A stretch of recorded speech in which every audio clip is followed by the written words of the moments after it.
છોટાઉદેપુરમાં આવેલા સંખેડા તાલુકાના સિંહાન્દ્રા ગામમાં પ્રથમ વરસાદમાં જ જાહેર માર્ગો પર વરસાદી પાણી ભરાયા હતા અને મકાન પેટા વિભાગ સંખેડાની ઘોર બેદરકારીના કારણે ઘરમાં પાણી ઘૂસ્યા હતા। સિંહાન્દ્રા ગામમાં વિધવા મહિલાના ઘરમાં વરસાદી પાણી ઘૂસ્યા હતા।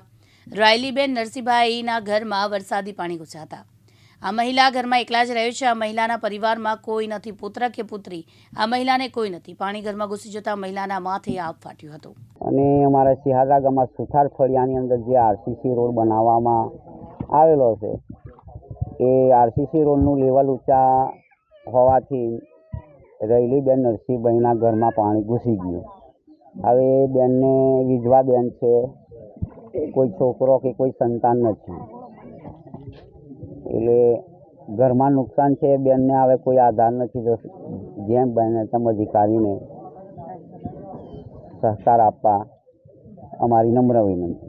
સિંહાન્દ્રા ગામની અંદર આરસીસી રોડ આવેલો છે, એમાં લેવલ ઊંચો છે કે આરસીસીનો, એટલે બાના ઘરની અંદર પાણી ભરાઈ ગયું છે।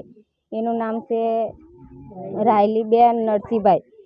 એને કોઈ પુત્ર નહીં કે છોકરી નથી, એટલે પાણીથી બહુ નુકસાન થયું છે। એના માટે અમે એવું તંત્ર દ્વારા એથી માંગીએ છીએ કે એનો પાણીનો નિકાલ કરે। અલ્કેશ તડવી, દિવ્યાંગ ન્યૂઝ, નસવાડી, છોટાઉદેપુર।